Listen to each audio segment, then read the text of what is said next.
मां हो तो ऐसी हो जो अपने पुत्र को धर्म मार्ग में लगा दे। एक ऐसी भी मां हुई हैं जिनका नाम मदालसा है। मदालसा जी अद्भुत मां हैं कि अपने सभी पुत्रों को भगवान के भजन में लगा दिया। बचपन से ही अपने पुत्र को क्या सिखाती थी मां मदालसा? बच्चों को जब सुलाती थी तो मां मदालसा लोरी सुनाती थी कि शुद्धोसी बुद्धोसी निरंजनोसी संसार माया परिवर्जितोसी। मां यही लोरी सुनाती थी मदालसा, बेटा शुद्धोसी, तुम शुद्ध हो, तुम आत्मस्वरूप हो, शुद्धोसी बुद्धोसी निरंजनोसी और संसार माया परिवर्जितोसी। संसार की माया से तुम रहित हो और इसी प्रकार माया से रहित बने रहो, माया से मुक्त हो जाओ। अपने सभी पुत्रों को उन्होंने वैराग्यवान बना दिया, गृहस्थ जीवन में प्रवेश ही नहीं करने दिया और उनको विरक्त महात्मा बना करके वन में भेज दिया। ऐसी भी मां इस भारतवर्ष में हुई। मेरे पुत्र संसार की माया में पड़ करके दुर्गति को प्राप्त हों, ये ठीक नहीं, ऐसा सोचकर मां मदालसा ने सबको साधु बना दिया। सबसे छोटा बेटा, उसका नाम था अलर्क। पति ने कहा तुम सब बेटों को साधु महात्मा बना दोगी तो ये परिवार कैसे चलेगा? तो पति के कहने पर, लोगों के कहने पर उन्होंने कहा ठीक है, अलर्क को आप गृहस्थ बना लें। लेकिन पूरे मन से मदालसा ने सम्मति नहीं दी।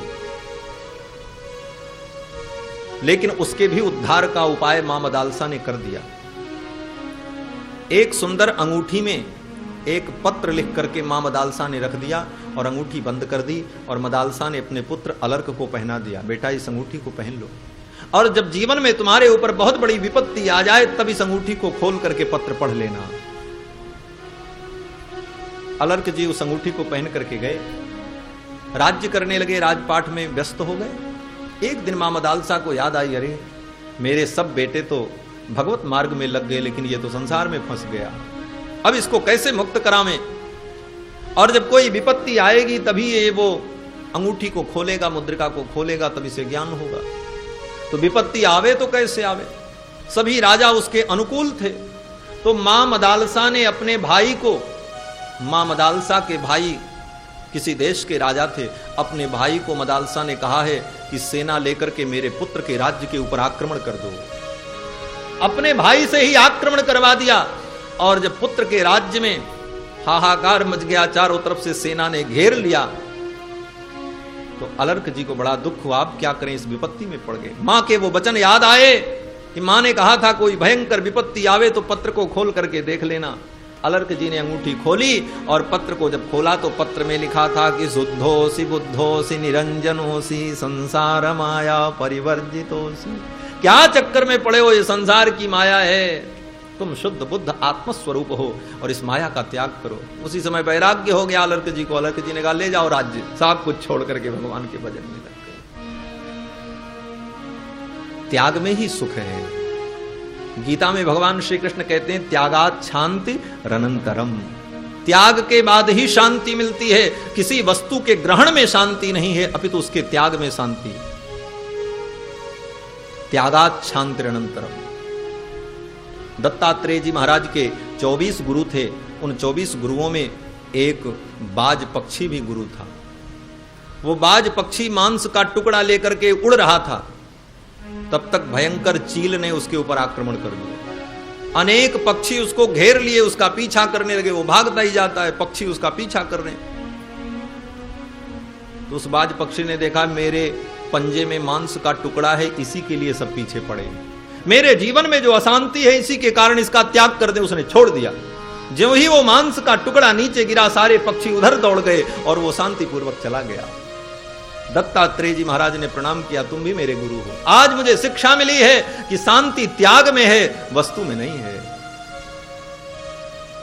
तब तक शांति नहीं मिली उसको जब तक वो मांस के टुकड़े को पकड़े रखा। त्याग दो तो कोई दुख नहीं। त्यागात् शांति अनंतरम। ऐसे भी जीवन में अनुभव होता है। आप बहुत सुंदर वस्त्र पहन करके घूमो, शांति नहीं मिलेगी।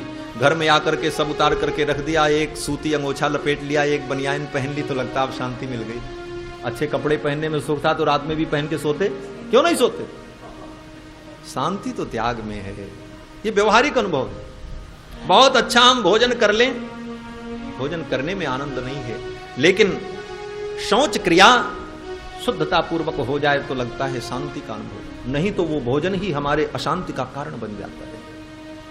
कहीं भी आप अनुभव करो, आप करोड़ों रुपए बैग में लेकर के चलो, रास्ते भर डर लगता रहेगा क्या होगा क्या होगा। उसको ले जाकर के सुरक्षित कहीं रख दिया और आप उससे अलग हुए, तब आपको शांति का अनुभव होता। अब हम शांत हैं, कोई चिंता नहीं। त्यागात् शांतिरनंतरम, ये गीता का सूत्र अपने जीवन के व्यवहार में सर्वत्र अनुभव करना चाहिए। तो मां सुनीति ने अपने पुत्र ध्रुव को भक्ति का मार्ग दिखाया। मां सुनीति ने अपने पुत्र को भगवत भक्ति का मार्ग दिखाया। ध्रुव जी महाराज चल पड़े भगवान का भजन करने के लिए। रास्ते में नारद जी मिल गए। भगवान ने नारद जी को भेजा है, जाओ जाकर के मेरे भक्त ध्रुव का मार्गदर्शन करो। नारद जी गुरु के रूप में आए हैं। कोई जीव जब भगवान की शरण में जाना चाहता है, भगवान की ओर आगे बढ़ता है, तो उसके मार्ग को प्रशस्त करने के लिए स्वयं भगवान गुरु की प्राप्ति कराते हैं। ध्रुव जी महाराज गुरु जी को खोजने नहीं गए, गुरु जी स्वयं आ गए। अर्थ क्या है, संकेत क्या है? बोले गुरु को खोजने मत जाओ, भगवान को प्राप्त करने की चाह उत्पन्न हो हृदय में, भगवत प्रेम उत्पन्न होगा तो मार्ग बताने के लिए गुरु जी स्वयं तुम्हारे पास आ जाएंगे। गुरु को खोजना नहीं पड़ता, गुरु स्वयं मिल जाते हैं गोविंद की कृपा से। और संतों ने तो यहां तक कहा है कि गुरु गोविंद से अलग नहीं है, गोविंद ही गुरु के रूप में आते हैं और मार्ग बता देते हैं, और उस मार्ग पर जब जीव चलता है तो स्वयं भगवान उसको प्राप्त हो जाते हैं। श्रीमद् भगवत गीता में भगवान ने गुरु गोविंद दोनों की भूमिका निभाई है। पहले अर्जुन ने भगवान को गुरु बनाया और अर्जुन चेला बन गया। अर्जुन कहता है कि शिष्यस्ते हम साधिमाम त्वाम प्रपन्नम, हे गोविंद मैं आपका शिष्य हूं, आप मेरे गुरु हो, अब आप मुझे उपदेश करो। यच्छ्रेयस्यान् निश्चितम ब्रूहि, मेरे लिए जो निश्चित कल्याण का मार्ग हो वो आप बताओ। तो भगवान ने कहा ठीक है अब सुनो। तो जैसे गुरु उपदेश करते हैं उसी प्रकार भगवान उपदेश करने लगे। भगवान कहते हैं ये कर्म है, ये ज्ञान है, ये विज्ञान है, सब पूरा बताया गीता में भगवान कृष्ण ने अर्जुन को। और बीच बीच में भगवान ये भी कहते हैं तमेव शरणम गच्छ, उस परमात्मा की तुम शरण में चले जाओ। जब भगवान स्वयं परमात्मा हैं तो भगवान अर्जुन से क्यों कहते हैं कि तमेव शरणम गच्छ, उस परमात्मा की शरण में जाओ? भगवान ये क्यों नहीं कहते कि माम एकम, मेरी शरण में आओ? ये बात भगवान बाद में कहते हैं, पहले नहीं कहते। पहले तो भगवान कहते हैं तमेव शरणं गच्छ, उस परमात्मा की शरण में जाओ। किस प्रकार? बोले जैसे गुरु कहते हैं भगवान की भक्ति करो, भगवान की शरण में जाओ, उसी प्रकार भगवान ने भी अर्जुन को बताया। और जब अर्जुन उस मार्ग पर चलने के लिए कटिबद्ध होगा, तैयार हो गया, तब भगवान ने कहा कि सर्वधर्मान परित्यज्य मामेकं शरणं व्रज, अहं त्वा सर्व पापेभ्यो मोक्षयिष्यामि मा शुचः। अब तुम मेरी शरण में आ जाओ। यही स्थिति हर जीव के साथ है। गुरु के रूप में भगवान ही आकर के अपनी प्राप्ति का मार्ग बताते हैं, और फिर जीव जब उस मार्ग पर चलता है तो भगवान प्राप्त हो जाते हैं। ये गुरु की महिमा है, आचार्य की महिमा है। और गुरु की आवश्यकता केवल यहां नहीं है, वहां भी है। यही एक ऐसा संबंध है जिस संबंध की आवश्यकता परलोक में भी होती है। हमारे यहां श्री रामानुज संप्रदाय में विशिष्टाद्वैत सिद्धांत में आचार्यों ने अनुभव किया है कि जब कोई जीव मुक्त होकर के भगवान के वैकुंठ में प्रवेश करना चाहता है, जीव को मुक्ति मिल जाती, वो भगवान के धाम जाने लगता है, तो द्वार पर द्वारपाल रोक देते हैं उसको, भीतर मत जाओ।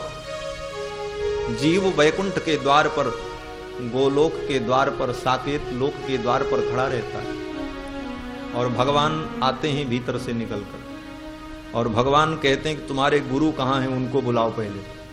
तुम्हारे गुरु की जब अनुमति मिलेगी तब तुमको वैकुंठ में प्रवेश होगा। दत्ते रंगी निजमपि पदम देशिका देशकांक्षी। भगवान उसके गुरु के आदेश की आकांक्षा करते हैं। इसका गुरु कहे कि महाराज अब इसको आप अपने वैकुंठ में प्रवेश दो, तब भगवान उसको वैकुंठ में प्रवेश करने देते हैं। दत्ते रंगी निजमपि पदम देशिका देशकांक्षी। ये गुरु की महिमा है। इसीलिए कबीरदास जी ने कहा, गुरु गोविंद दो खड़े काके लागू पाए, बलिहारी गुरु आपने जिन गोविंद दियो बताए। नारद जी गुरु के रूप में मिले, और यहां तो नारद जी भी तो भगवान के अवतार हैं। भगवान ही मानो गुरु बन करके आ गए। नारद जी आए हैं। नारद जी ने पूछा, बेटा कहां जा रहे हो? ध्रुव जी ने कहा, भगवान का भजन करने जा रहे हैं। बोले, भजन कैसे किया जाता मालूम है? बोले, सो तो नहीं मालूम। बोले, तब कैसे करोगे? ध्रुव जी ने कहा, तो आप बता दो, आप तो भजनानंदी महात्मा हो। नारद जी ने कहा, बताने वाला गुरु होता है। बोले, तो आप मेरे गुरु बन जाओ। आप मिल गए तो आप ही गुरु, अब गुरु ढूंढने हम कहां जाएं? और फिर आपसे बढ़िया गुरु कौन मिलेगा मुझे? फिर तो नारद जी महाराज ने ध्रुव को मंत्र दीक्षा दी है।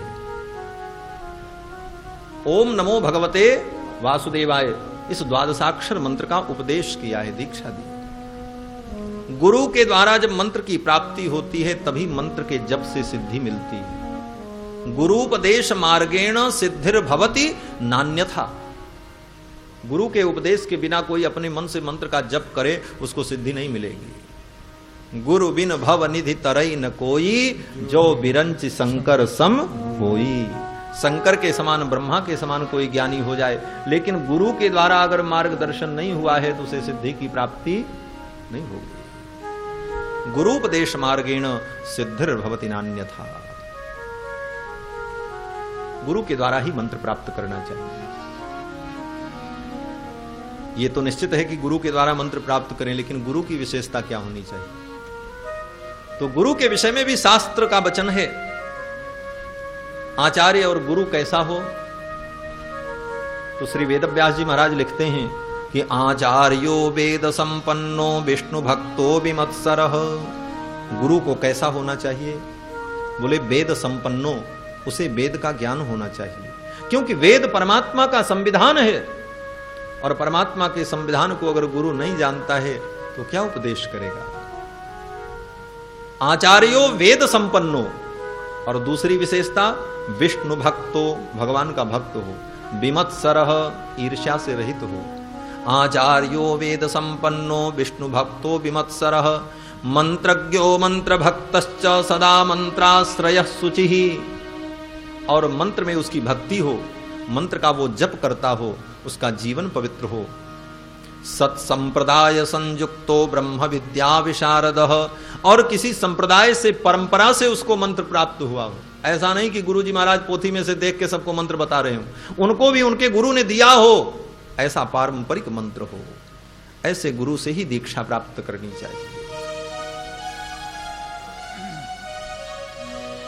गुरु का यही लक्षण है। सिद्धम सत्संप्रदाये स्थिर धियमनघम श्रोत्रियम ब्रह्मनिष्ठम सत्वस्थम सत्यवाचम समय नियतया साधुवृत्त्या समेतम दंभासूयादि मुक्तम जित विषय गणम दीर्घबंधुम दयालुम स्खालित्ते शासितारम स्वपरहित परम देशिकम भूष्णुरीप्सेत। आचार्य वेदांत देशिक कहते हैं कि सिद्धम सत्संप्रदाय, किसी संप्रदाय से वो जुड़ा हुआ हो, परंपरा से उसे मंत्र प्राप्त हो, स्वपरहित परम, अपना और अपने शिष्य दोनों का हित चाहता हो। ये नहीं कि केवल शिष्य के हित के चक्कर में अपना ही पतन कर ले, ऐसा भी गुरु ठीक है। गुरु का मतलब जो अपना भी कल्याण करे और अपने शिष्य का भी कल्याण करे। और ऐसा भी गुरु ना हो जो केवल अपने ही भजन में लगा रहे, शिष्य की कोई परवाह नहीं, शिष्य का पतन हो रहा है कि विनाश हो रहा है। जो शिष्य की भी रक्षा करे। और गुरु शिष्य के बीच में बड़ा विलक्षण संबंध होता है। गुरु का काम है कि गुरु अपनी साधना से अपने आत्मा की रक्षा करे और शिष्य के आत्म की रक्षा करे। इस संसार में रह करके दो काम करना पड़ता है। एक तो आत्मरक्षा के लिए भजन साधना, और दूसरा काम बोले शरीर रक्षा के लिए भोजन वस्त्र और रहने की व्यवस्था। क्यों? बोले शरीर रहेगा तभी भजन होगा। शरीर माध्यम खलु धर्म साधनम, शरीर रहेगा तभी आप धर्म कर सकते हो। तो शरीर की भी सुरक्षा चाहिए, और केवल शरीर की ही सुरक्षा में हम लग जाएं, केवल इसी को सुख देने लग जाएं तो आत्मा का पतन हो जाएगा, और केवल आत्मचिंतन और भजन करने लग जाएं तो भोजन के बिना काम भी नहीं चलेगा। तो शास्त्र कहता है देखो, अविद्या और विद्या दोनों का संचय करो। अविद्या माने व्यावहारिक जगत की व्यवस्था को संपन्न करने के लिए अविद्या का आश्रय लेना चाहिए। अविद्यया मृत्युम तीर्त्वा विद्यया मृतमश्नुते। वेद कहता है कि अविद्या से मृत्यु का तरण करो, अर्थात अविद्या माने जगत व्यवहार, इससे आपकी जीवन लीला चलेगी, जीवन चलेगा। और विद्या के द्वारा, साधना के द्वारा आत्मा की उन्नति होगी, और दोनों जीवन में आवश्यक है। जो केवल अविद्या में पड़ता है उसका भी पतन होता है, और जो केवल विद्या में लगता है उसका भी पतन होता है, ये वेद कहता है। इसलिए दोनों जीवन में होना चाहिए। अविद्या मृत्युम तीर्त्वा विद्या मृतमश्नुते। तो दोनों काम एक व्यक्ति नहीं कर सकता। जो व्यक्ति शरीर की सुरक्षा में लगेगा तो आत्मा की सुरक्षा नहीं हो पाएगी, और केवल आत्मज्ञान में लग जाएगा तो शरीर की व्यवस्था बिगड़ जाएगी। इसीलिए गुरु शिष्य का संबंध बनाया है शास्त्रों ने। गुरु अपनी साधना से, अपने ज्ञान के द्वारा, अपनी उपासना के द्वारा अपने आत्मा की भी रक्षा करे और अपने शिष्य के भी आत्मा की रक्षा करे। और शिष्य का दायित्व है कि वो अपने शरीर की भी रक्षा करे और अपने गुरु के शरीर की भी रक्षा करे। क्योंकि गुरु जी अपने शरीर की रक्षा के लिए, भोजन के लिए, कपड़े के लिए चिंता करने लग जाएंगे तो वो आत्मचिंतन नहीं कर पाएंगे। बालू से भगवान की मूर्ति बना लेना, और फिर इसी मंत्र से भगवान का आवाहन करके पूजन कर लेना, और जो कुछ कंदमूल फल मिल जाए भगवान को भोग लगा करके प्रसाद पा लेना, और इस मंत्र का जप करना। नारद जी इतना बता करके चले गए। ध्रुव जी महाराज वृंदावन में आए हैं।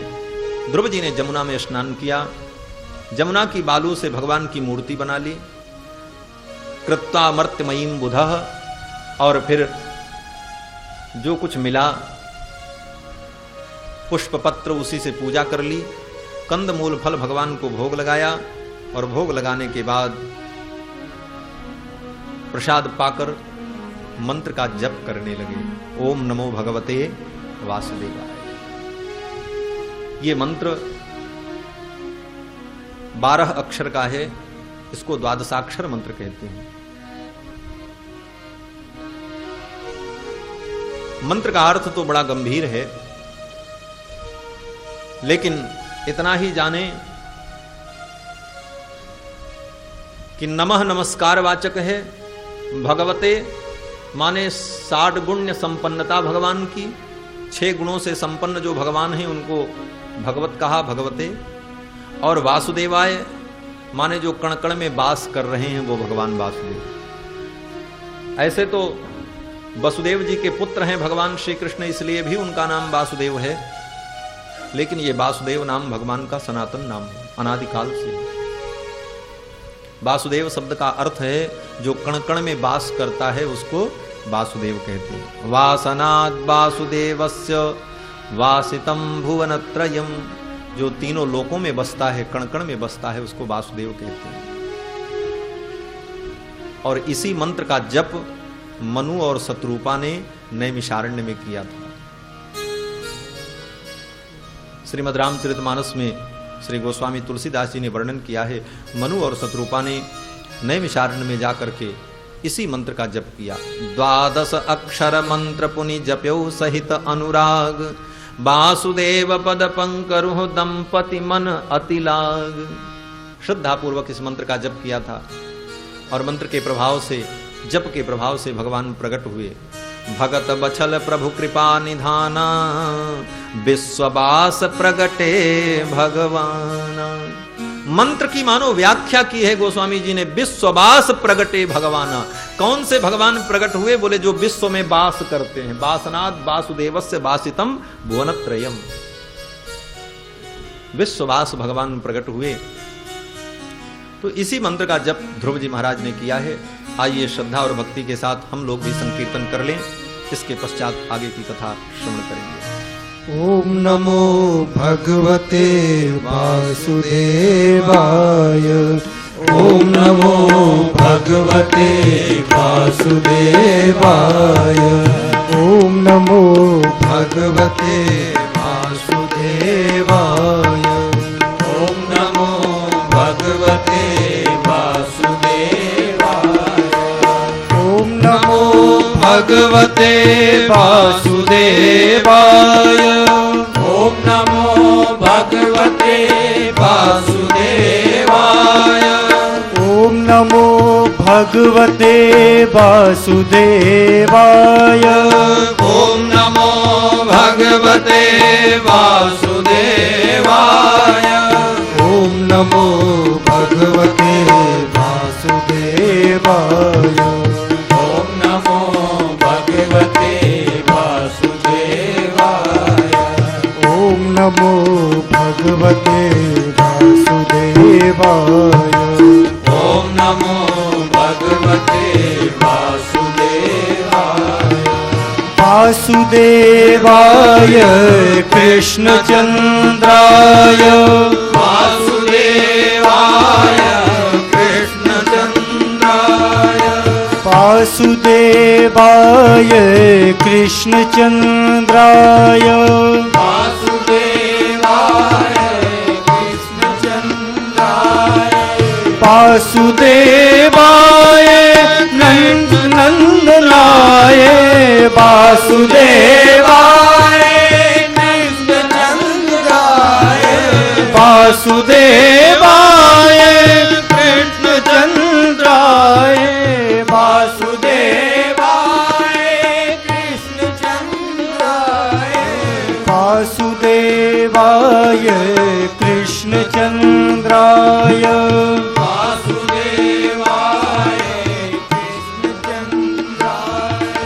वासुदेवाय कृष्णचंद्राय। वासुदेवाय कृष्णचंद्राय। ओम नमो भगवते वासुदेवाय। ओम नमो भगवते वासुदेवाय। ओम नमो भगवते वासुदेवाय। ओम नमो भगवते वासुदेवाय। रामचंद्राय कृष्णचंद्राय। रामचंद्राय कृष्णचंद्राय। रामचंद्राय कृष्णचंद्राय।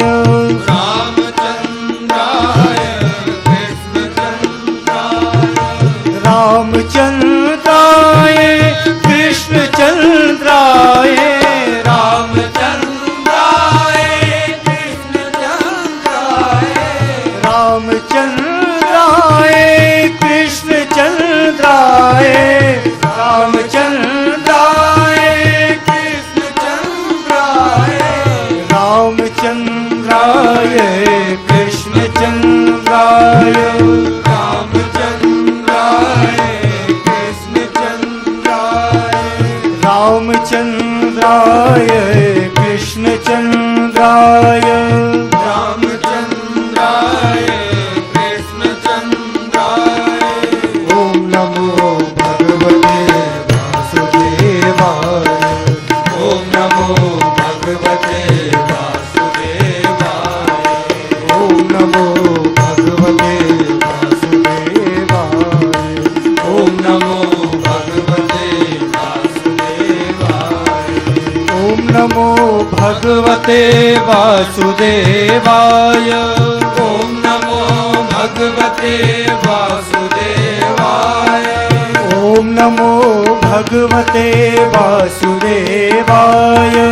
ओम नमो भगवते वासुदेवाय। ओम नमो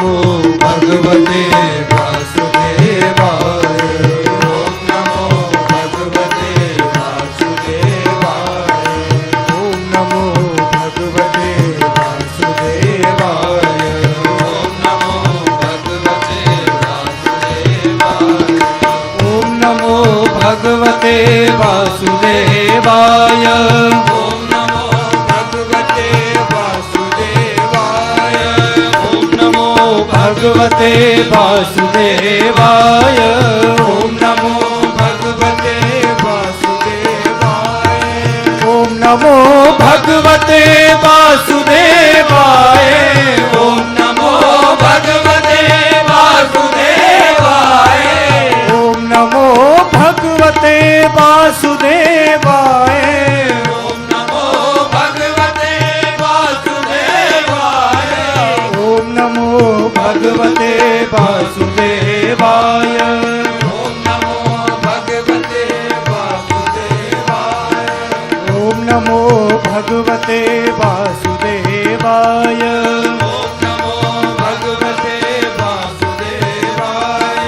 ओम नमो भगवते वासुदेवाय। ओम नमो भगवते वासुदेवाय। ओम नमो भगवते वासुदेवाय। ओम नमो भगवते वासुदेवाय। ओम नमो भगवते वासुदेवाय। ओम नमो भगवते वासुदेवाय। ओम नमो भगवते वासुदेवाय। ओम नमो भगवते वासुदेवाय। वासुदेवाय कृष्णचंद्राय। वासुदेवाय कृष्णचंद्राय। वासुदेवाय कृष्णचंद्राय। वासुदेवाय कृष्णचंद्राय। वासुदेवाय कृष्णचंद्राय। वासुदेवाय कृष्णचंद्राय। वासुदेवाय कृष्णचंद्राय। वासुदेवाय कृष्णचंद्राय। ओम नमो भगवते वासुदेवाय। ओम नमो भगवते वासुदेवाय। ओम नमो भगवते वासुदेवाय। ओम नमो भगवते वासुदेवाय। ओम नमो भगवते वासुदेवाय। ओम नमो भगवते वासुदेवाय। बोलो वासुदेव भगवान की जय।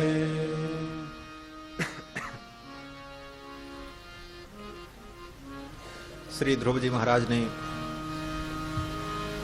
इस मंत्र का खूब जप किया। भगवान शिव कहते हैं कि मंत्र का जितना जप किया जाए, जप से ही सिद्धि की प्राप्ति हो। जपात सिद्धिर जपात सिद्धिर जपात सिद्धिर वनान्वने। जितना जप किया जाए।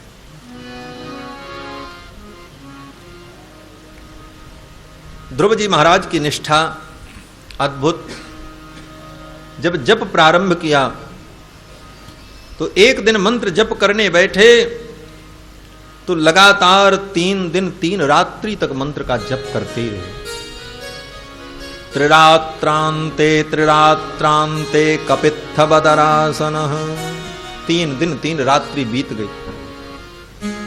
उसके बाद कुछ कंदमूल फल लिया आहार के रूप में और फिर मंत्र के जप में बैठ गए। फिर 3 दिन 3 रात्रि तक लगातार मंत्र जप करते रहे। इस प्रकार 1 महीने बीत गया।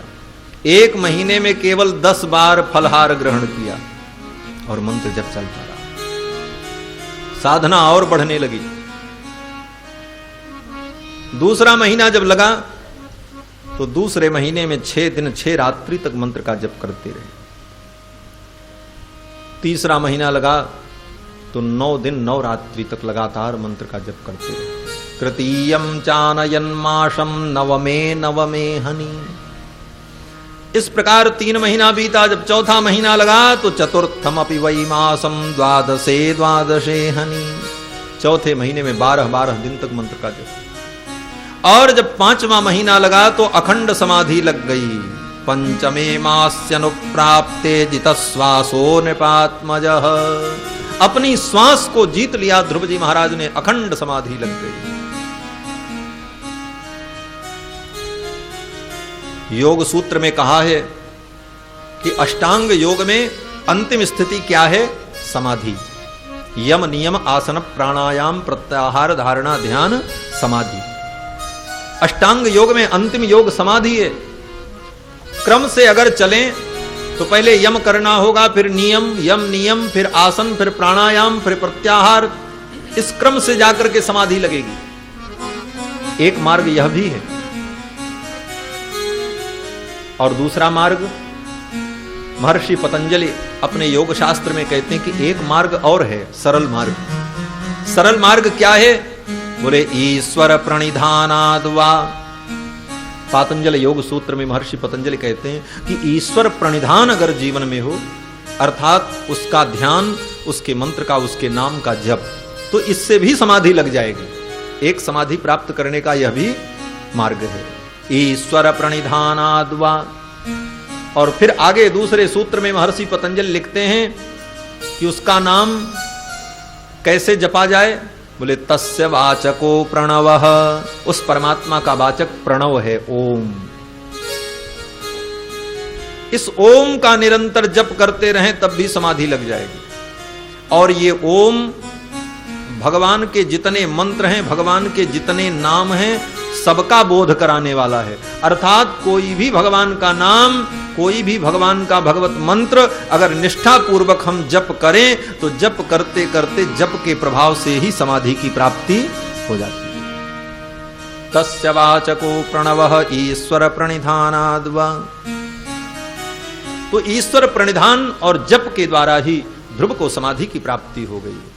ध्यायन् ब्रह्म पदैकेन तस्थौ स्थाणुरिवाचलः। और ध्रुव जी मंत्र का जप कैसे करते हैं? आसन पे बैठ करके नहीं, खड़े होकर, वो भी एक पैर पर ब्रह्म का ध्यान करते हुए। इतना कठिन तप किया है। 5 वर्ष के बालक ध्रुव ने 5 महीने में समाधि की प्राप्ति कर ली। इसी को कहते हैं सच्ची लगन। लगन जब लग जाए ठाकुर से तो कुछ असंभव नहीं है। और न लगे तो फिर बिगारी करते रहो, चलते रहो। सच्ची चाह हो जाए तो फिर राह मिल जाती है। लोग कहते हैं भगवान मिलते नहीं। बोले भगवान तो मिलते हैं, लेकिन भगवान को प्राप्त करने की सच्ची चाह नहीं मिलती है। समस्या तो ये है। श्री बिंदु जी महाराज कहते हैं कि जिस दिन सच्ची चाह हो जाएगी उस दिन भगवान मिल जाएंगे। उल्फत नशे का जिस दिन सच्चा सुरूर होगा, परमात्मा उसी दिन हाजिर जरूर होगा।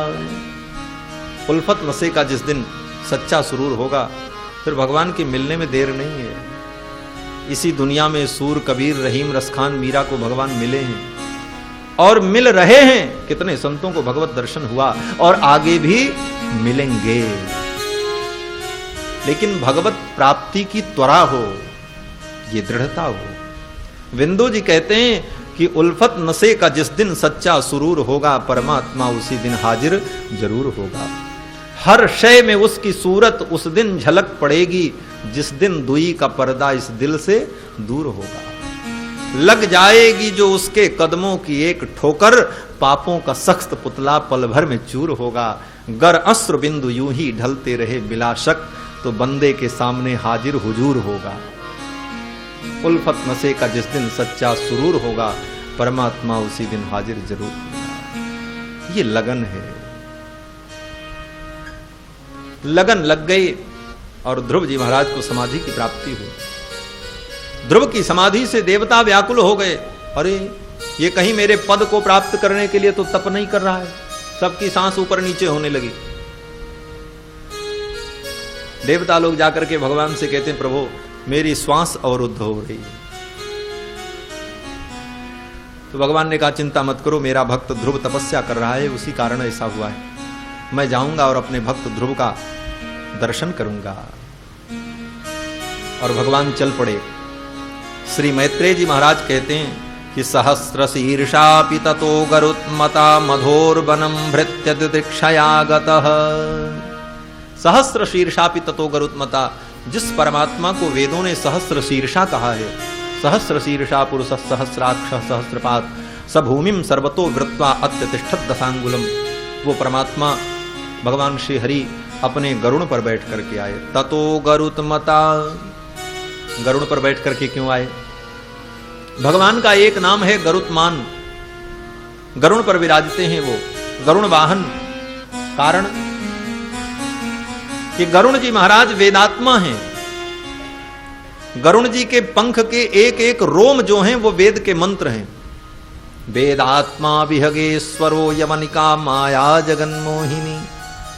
वो रामायण सीरियल में देखा है ना, गरुड़ जी महाराज जब उड़ते थे तो उनके पंखों से वेद ध्वनि सुनाई पड़ती।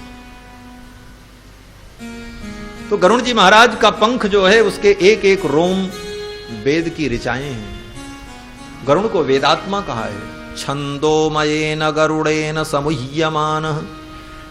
गरुड़ जी महाराज वेदमय है।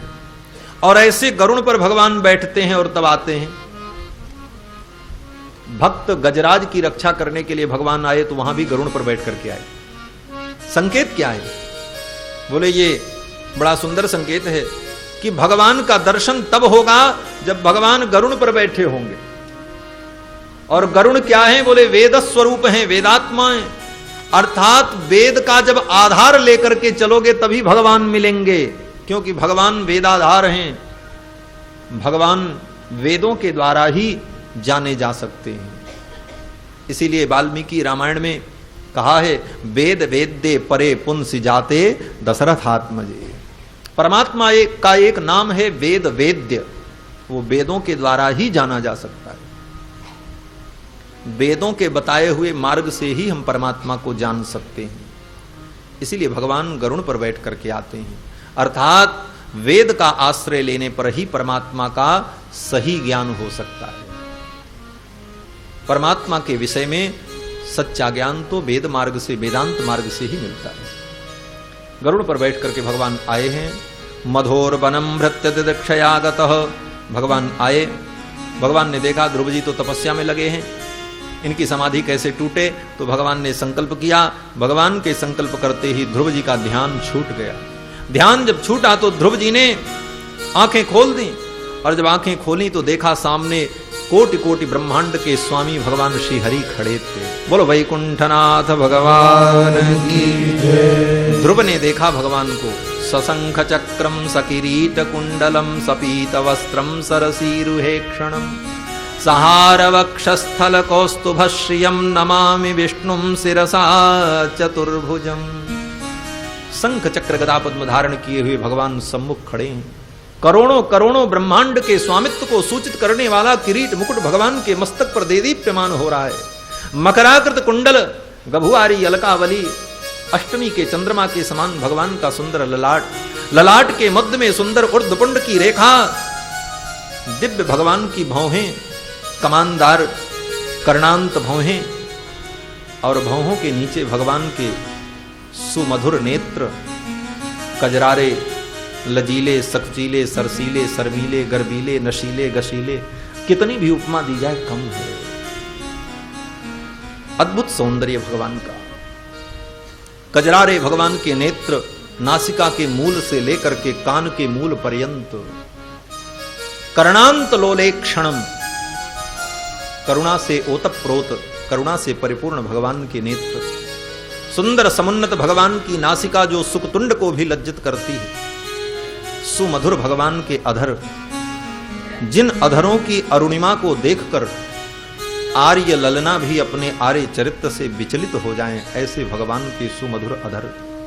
सुंदर भगवान के गदरीले कपोल, काश्मीरी सेब को भी लज्जित करने वाले एक सुंदर कपोल। द्राक्षा वर्ण कपोलाभ्याम मंदस्मित मुखाम्बुजः। और मंद मंद भगवान मुस्कुरा रहे हैं। शंख के समान भगवान की ग्रीवा, विशाल वक्षस्थल, और वक्षस्थल पर एक तरफ भृगु जी के चरण का चिन्ह, एक तरफ श्री वत्स का चिन्ह, बीच में कौस्तुभ मणि, मणिमाला, मोहनमाला, बनमाला, सोने की सतलड़ी, हीरे की पचलड़ी, अनेक प्रकार के आभूषण से भगवान का श्री वक्षस्थल शोभा को प्राप्त हो रहा है। कंधे पर सुंदर वेदमय यज्ञोपवीत, ऊपर की दोनों भुजाओं में शंख चक्र, नीचे की भुजाओं में गदा पद्म, कमर में लिपटा हुआ भगवान का पीतांबर आकाश की विद्युत को भी लज्जित करता है, और भगवान के श्रीअंग की कांति नील मेघ के समान। कितनी भी उपमा दी जाए कम है। नील कमल के समान, दूर्वा दल के समान, अतसी पुष्प के समान कवियों ने अनेक उपमा दी है, लेकिन ये सारी नीलिमा बटोर करके एकत्रित कर दी जाए तो उससे भी विलक्षण भगवान का श्रीअंग है। ऐसा भगवान का श्रीअंग, भगवान के चरणारविंद, चरणों में पैजन, पैजन के जो छोटे छोटे नूपुर हैं वो जब झंकृत होते हैं तो सामवेद की ध्वनि प्रकट होती है। ब्रह्मांड के सारे संगीत, सारे स्वर मानो भगवान के उन पैजन के नूपुर से प्रकट होते हैं। भगवान की नखमण चंद्रिका, भगवान के जो चरण के नख हैं, उन नखों से जो ज्योत्सना निकल रही है, जो ज्योति निकल रही है, बड़े बड़े ब्रह्म ज्ञानियों को भी अभिभूत कर देती है। बड़े बड़े ब्रह्म ज्ञानी अद्वैतवादी भी भगवान के चरणारविंद के नखमणि चंद्रिका से निकलने वाली एक किरण को ही प्राप्त करके कृतकृत्य हो जाते हैं, धन्य हो जाते हैं। ऐसे भगवान श्री हरि चरण से लेकर के सिख पर्यंत, नख से लेकर सिख पर्यंत भगवान की मनोहर छवि को देख करके ध्रुव जी महाराज भाव विभोर हो गए। कोटि कोटि ब्रह्मांड नायक मेरे सम्मुख खड़े हैं, मैं इनकी क्या स्तुति करूं। स्तुति भगवान को प्रिय है। भगवान का एक नाम है स्तुति प्रिय, स्तुति स्तोतारण प्रिय। विष्णु सहस्त्र नाम में भगवान का एक नाम है कि भगवान को स्तुति प्रिय है। तो ध्रुव जी ने सोचा कैसे स्तुति करें, कोई स्तुति याद नहीं थी, क्योंकि गुरु जी ने तो केवल मंत्र बताया था, ओम नमो भगवते वासुदेवाय, और कोई स्तुति पहले से याद भी नहीं थी। और ध्रुव जी तो 5 वर्ष के बालक हैं, बहुत बड़े व्याकरण के पंडित भी नहीं हैं, व्याकरण और साहित्य का इतना ज्ञान भी नहीं है कि स्तुति की रचना करें, कवित्व तो शक्ति हो, कविता बना दें। ध्रुव जी सोचने लगे मैं भगवान की कैसे स्तुति करूं। मन के भाव को भगवान जान गए और भगवान ने अपने ज्ञानमय शंख को ध्रुव के गाल पे सटा दिया। श्री मैत्रेय जी महाराज कहते हैं, कृतांजलिम ब्रह्ममयेन कंबुना पस्पर्श बालम कृपया कपोले। कृतांजलिम, ध्रुव जी महाराज ऐसे ही हाथ जोड़ करके खड़े थे, कृतांजलिम। उसी समय भगवान ने ब्रह्ममयेन कंबुना, जो भगवान का कंबु था, कंबु माने शंख, वो कैसा शंख है, बोले ब्रह्ममयेन, वो ज्ञानमय है, वेदमय शंख। वेदमय शंख को, ज्ञानमय शंख को ध्रुव के कपोल पर जब स्पर्श कराया, उसी समय ध्रुव जी महाराज को समस्त विद्याएं प्राप्त हो गईं। एक क्षण में 4 वेद 6 शास्त्र समस्त विद्याएं ध्रुव को प्राप्त हो गईं। दैवीं परिज्ञात परात्म निर्णय सवै तदैव प्रतिपादितां गिरम। दिव्य ज्ञान प्राप्त हुआ है ध्रुव जी को, और फिर ध्रुव जी महाराज ने भगवान की स्तुति प्रारंभ की। ध्रुव जी भगवान की स्तुति करते हैं कि योऽन्तः प्रविश्य मम वाचमिमां प्रसुप्तां संजीवयत्यखिल शक्तिधर स्वधाम्ना अन्यास्तहस्तचरणश्रवणत्वगादीन् प्राणान् नमो भगवते पुरुषाय तुभ्यम्। ध्रुव जी का भाव क्या है? ध्रुव जी कहते हैं, हे भगवान, योऽन्तः प्रविश्य मम वाचमिमां प्रसुप्तां, मेरे अंतःकरण में प्रवेश करके आपने मेरी प्रसुप्त वाणी को, मेरे ज्ञान को आपने जागृत कर दिया। इतना ही नहीं, मेरे अंग प्रत्यंग को आपने विकसित कर दिया। ध्रुव जी के कपोल पर जब भगवान ने शंख का स्पर्श कराया तो ध्रुव जी महाराज जो 5 वर्ष के थे वो 18 वर्ष के राजकुमार हो गए। उनका अंग प्रत्यंग भी विकसित हो गया और वो स्वस्थ हो गए। और फिर ध्रुव जी महाराज ने भगवान की स्तुति की है। स्तुति संपन्न हुई और भगवान ने कहा, जिस कामना से तुमने तप किया है तुम्हारी वो कामना पूर्ण हो, तुम्हें पिता का उत्तराधिकार प्राप्त हो, तुम्हें राज्य प्राप्त हो, 36,000 वर्ष तक तुम राज्य करोगे, और इसी काल में तुम्हारी सौतेली मां सुरुचि की मृत्यु होगी। तुम्हारे भाई उत्तम को विद्याधर लोग मार देंगे, गंधर्व लोग मार देंगे। भाई की मृत्यु का कष्ट भी तुम्हें अनुभव करना पड़ेगा। ये तुम्हारा प्रारब्ध भी है, और 36,000 वर्ष राज्य करने के बाद तुम मेरे धाम को चले आना, तुम्हारे लिए मैं एक अलग लोक बना करके रखूंगा। इतना कह करके भगवान जब अंतर ध्यान हो गए, चले गए, तब ध्रुव जी को बहुत पश्चाताप हुआ है। किस बात का पश्चाताप हुआ? जब भगवान चले गए तब ध्रुव जी ने सोचा कि ये मैंने क्या किया, भगवान को प्राप्त करके मैंने भगवान से राज्य मांग लिया, मुझसे बड़ा अभागा कौन होगा। जो संसार के बंधन को काटने वाले हैं, ऐसे परमात्मा से मैंने संसार का बंधन मांग लिया। भवच्छिदमयाचे हम भवम भाग्य विवर्जितः, जो भव का छेदन करने वाले हैं, भव बंधन से मुक्ति प्रदान करने वाले हैं, ऐसे परमात्मा से मैंने संसार मांग लिया। इस बात का ध्रुव जी को पश्चाताप हुआ है, ग्लानि हुई है। भजन के बाद, भगवत भजन के बाद व्यक्ति को प्रसन्नता होनी चाहिए, लेकिन ध्रुव जी को ग्लानि हुई। क्यों? बोले भगवान से वरदान जो मांग लिया। भगवान की भक्ति करके भगवान से कुछ मांगो मत, नहीं तो मांगने के बाद ध्रुव की जैसी ग्लानि होगी। ध्रुव को जब हुई तो हमको भी होगी, ये संकेत है। और गोस्वामी जी ने भी संकेत कर दिया कि ध्रुव सगलानि जप्यो हरि नाम, ध्रुव सगलानि हरि नाम, पाय अचलय नुपम ठाम, पाय अचलय नुपम ठाम। ध्रुव सगलानि जप्यो हरि नाम, ग्लानि के सहित मंत्र का जप किया था ध्रुव जी ने। ग्लानि थी कि मुझे पिता का सिंहासन नहीं मिला, और जब उस कामना से जप किया और भगवान की प्राप्ति हुई, वरदान मिला, उसके बाद भी ध्रुव को ग्लानि हुई कि ये मैंने क्यों मांगा। भगवान से कुछ मांगना क्या है? बोले जैसे कोई राजकुमार अपने पिता से कहे कि पिताजी मुझको 1 बीघे जमीन दे दीजिए, तो बुद्धिमान पिता कहेगा राजा का बेटा है, इसका तो सारा राज्य है और ये मुझसे 1 बीघे जमीन मांग रहा है। तो उस बालक के भोलेपन पर पिता को हंसी आएगी। पिता कहेगा अच्छा ठीक है, ले लो, कहीं भी ले लो, जहां तुम्हारा मन करे ले लो, सब तो तेरा ही। तो जिस प्रकार एक राजकुमार अपने पिता से, चक्रवर्ती सम्राट से, राजा से 1 बीघे जमीन मांगे तो ये हंसने की बात है, उपहास का विषय है, उसी प्रकार कोई भक्त भगवान से मांगे। अरे जब भगवान मिल गए तो सब कुछ मिल गया, सकल भूमि गोपाल की, सब तो ठाकुर का ही। इसलिए भगवान से मांगने की वृत्ति नहीं रखनी चाहिए। ध्रुव जी को पश्चाताप हुआ है। श्री सुखदेव जी महाराज कहते हैं कि ध्रुव जी महाराज ने 36,000 वर्ष राज्य किया। इसके पश्चात इनके स्वधाम गमन का समय आया है।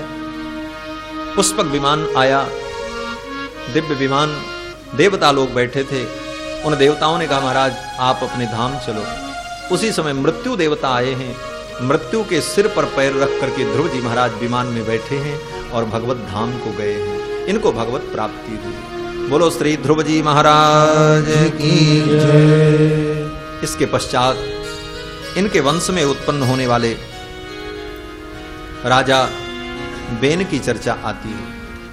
इन्हीं के वंश में आगे चल करके एक राजा हुए जिनका नाम था वेन। राजा बेन अधार्मिक थे, धर्म में इनकी निष्ठा नहीं थी। राजा बेन ने घोषणा कर दी मेरे राज्य में कोई यज्ञ नहीं करेगा, कोई दान नहीं करेगा, कोई यज्ञ नहीं करेगा, बंद करो। राजा बेन को ब्राह्मणों ने समझाया ऐसा मत करो, इस परंपरा को समाप्त मत करो। राजा बेन नहीं माना तो ब्राह्मणों को क्रोध आ गया। ऋषियों ने क्रोध में आकर हुंकार किया और ऋषियों के हुंकार करते ही राजा बेन अपने सिंहासन से नीचे गिर पड़ा और उसकी मृत्यु हो गई। राजा बेन जब मर गया तो ब्राह्मणों ने विचार किया कि अब किसको राजा बनावे, इसका तो कोई बेटा भी नहीं है। तो ऋषियों ने कहा चलो इसके शरीर का मंथन करते हैं। तो राजा बेन के शरीर का मंथन किया। पहले जंघाओं का मंथन किया, जंघा के ऊपर काष्ठ की अरणी को रख करके मंथन किया तो राजा बेन के शरीर से एक काले रंग का पुरुष प्रकट हुआ। उसका नाम निषाद हुआ है। ब्राह्मणों ने कहा निषीद बैठ जाओ, तो वो पुरुष बैठ गया, उसका नाम निषाद पड़ा है।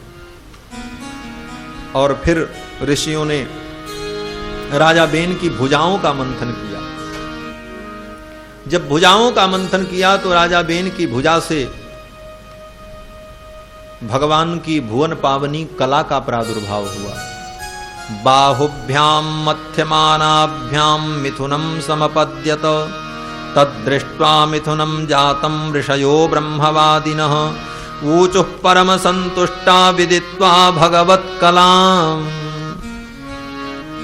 भगवान की कला प्रकट हुई। स्वयं भगवान पृथु के रूप में प्रकट हुए और भगवान पृथु के साथ उनकी प्रिया भगवती अर्ची देवी प्रकट हुई। राजा बेन की भुजाओं के मंथन करने पर भगवान पृथु का अवतार हुआ है और भगवती लक्ष्मी अर्ची देवी के रूप में प्रकट हुई हैं। फिर इन दोनों को महाराज पृथु को और अर्ची देवी को सिंहासन पर बैठा करके ब्राह्मणों ने राज्याभिषेक कर दिया। ये राजा हुए और फिर महाराज पृथु ने धर्मपूर्वक शासन किया। मंत्रियों ने आकर के कहा महाराज आपके राज्य में प्रजा दुखी है, किसी को खाने को नहीं मिल रहा है, लोग भूखों मर रहे हैं। पृथु जी ने कहा क्यों? मंत्रियों ने कहा महाराज आपके पहले वाले जो राजा साहब थे ना, उनके पाप के कारण पृथ्वी ने अपने सारे वैभव को छिपा लिया है, इसलिए प्रजा दुखी है। महाराज पृथु ने अपना धनुष बाण उठाया और पृथ्वी के ऊपर कोप किया है। वसुधे त्वाम बधिष्यामि मच्छासन परांगमुखी। हे वसुधे, तू मेरे शासन से विमुख होकर मेरे प्रजा को दुख दे रही है, मैं तेरा वध कर दूंगा। महाराज पृथु के क्रोध करने पर भगवती भूदेवी प्रकट हो गई हैं गाय के रूप में और भगवती भूदेवी ने कहा जिसको जो वस्तु चाहिए मेरा दोहन कर लो। फिर तो गाय बनी हुई भूदेवी का सभी लोगों ने दोहन किया। जिसको जो वस्तु चाहिए थी उन वस्तुओं का लोगों ने दोहन किया। देवताओं ने सोमरस का दोहन किया।